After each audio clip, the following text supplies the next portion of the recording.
For the last sewing, I would like to suggest that you use a Lazy Susan. Now, there are two different types of Lazy Susans which are often sold. One has a curve to it and the other's straight. Now, the straight one has a really pretty handle, and I've never had that one come loose, but I don't find it as easy to use as the one with the curve, because we are using it in place of a crochet hook, and I'm able to put it in something and turn it up, and I can get to it more easily. So let's try it. I've completed the two leaves at the end. I'm ready to attach them to the pin hole. The thing about the pinhole here is we need to remove the pin from where we first started. I remove the pin. If you put the Lazy Susan into that pinhole, allow it to turn up, you now have a little tiny space. I'm going to point to it right here. Pull that space up, and you're able to actually put a crochet hook through that space. So I'm pulling up that space, and I'm going to put, I said a crochet hook, I mean you actually put your bobbin through that space. I put one bobbin through and two bobbins through. I'm going to make this a double sewing, which is why I'm using my Lazy Susan instead of just a crochet hook. It's really difficult for me to pull two threads through the same hole. So when you use a Lazy Susan, you pull the thread that had made your space smooth. Hold that with the handle. Make sure you have a small little loop of thread. You don't want it tight.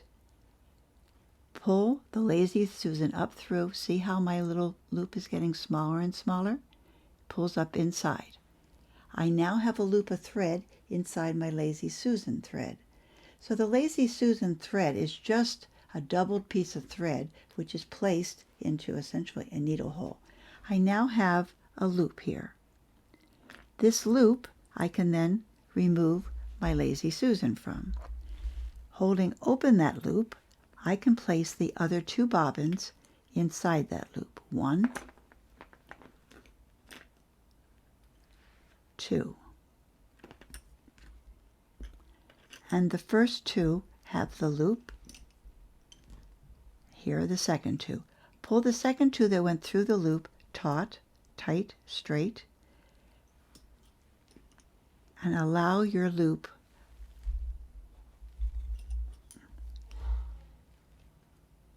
to get smaller and smaller until it's tight.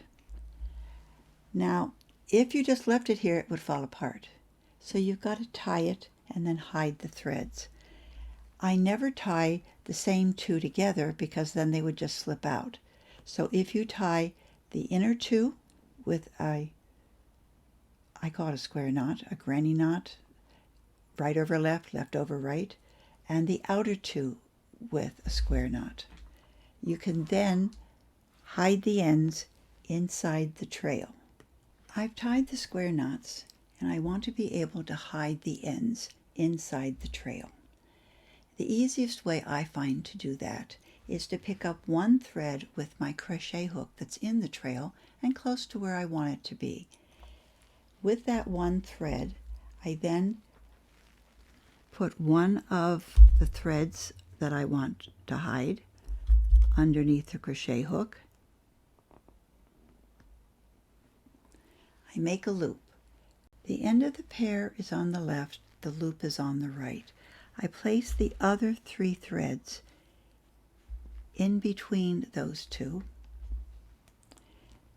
Take the end which is related to my loop and place it inside my loop.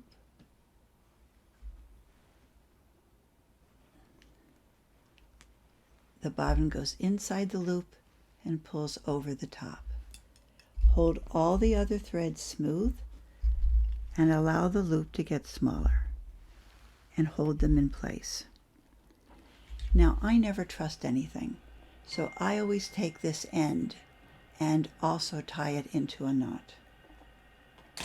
with one of the threads.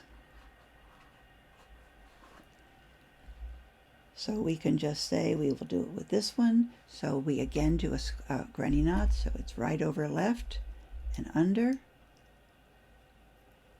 Never tie up in the air, always pull it down to the bottom, and then it's left over the right and under, and again pull it down to the bottom. That way you can cut them off and be pretty sure that it's not going to go anywhere. This thread is related to the ones we've already used. We've now tied these in, and we also have the two left that we need to tie, which were the workers from earlier, the two that are still on the bobbin. So tie those, and if you want, you can hide them inside the trail as well.